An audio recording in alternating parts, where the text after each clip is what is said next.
Well, there was more salad to come. Well, that's right, because Triple H had a big Caesar salad for us. So the crown jewel podium is in the ring, and Triple H comes out. He gets the Triple H chance. He recalls living in Atlanta in 1994. I thought for sure he'd mention, the fucking old sites like the original Chick-fil-A down there, the Dwarf House down, And Terry Taylor. and Terry Taylor. But this was the 60th sellout of 2024. And because they're only doing what SmackDown, Raw, and the occasional house show these days, that's more impressive even than it used to be. 60th sellout, largest arena gross in history. And they're loving that. And then he plugged Saudi Arabia, and the crowd kind of lightly booed. And then he announced that, and this, I know they wouldn't be doing this if it wasn't that Saudi Arabia is paying them, $50 million a show. We've established that. I think they've admitted that from their own chicken lips. Obviously, they know this is not a good thing to add more belts and more titles and to have their two champions meet each other anywhere but at WrestleMania, but because they're getting paid such a shitload of fucking money at the crown jewel in Saudi Arabia, the WWE champion and the world champion, men and women, are going to face each other.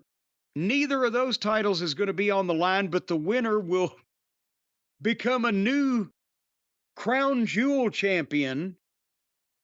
And then they unveiled that new ugly ass belt, and there's green in it. Have you ever seen an attractive wrestling title belt with green in it?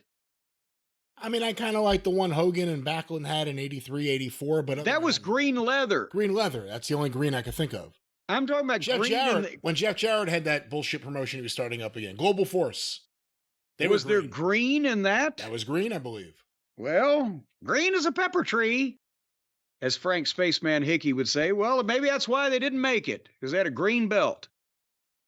The fans here were unimpressed by this announcement. But they got to do it. Like I said, they're making, however many tens of millions of dollars. But here comes Gunther.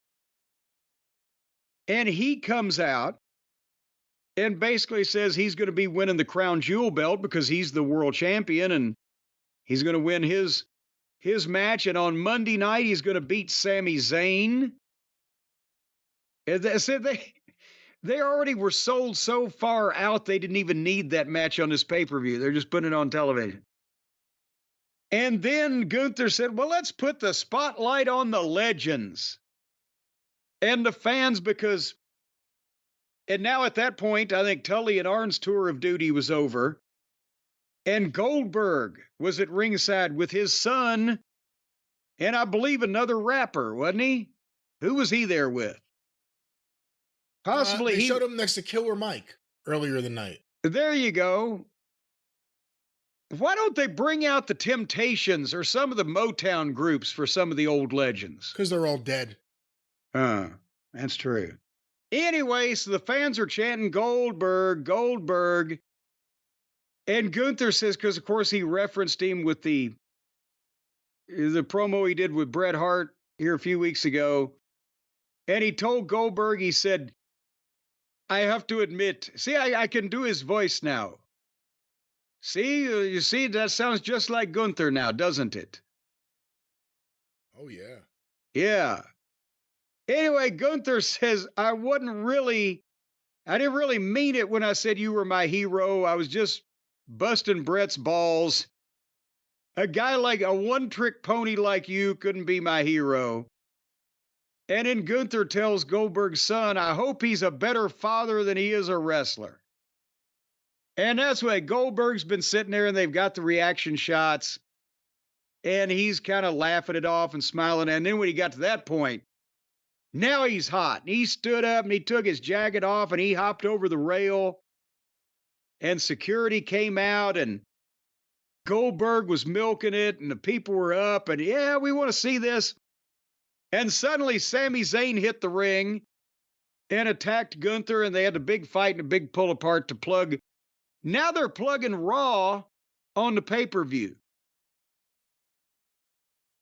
But I guess it doesn't really matter anymore, does it? It's all content. You don't have to buy the pay-per-view. Yeah. You can just subscribe to Peacock. But anyway, I see what you were saying earlier when you said, well, they did something with one of the legends, but it's... Did that seem like the last time we're going to see Goldberg or his son with Gunther? Well, I don't honestly think they're going to do Goldberg versus Gunther as a match because they wouldn't put Goldberg over, and it would probably be a bummer if he didn't win because people would know it'd probably be his last match.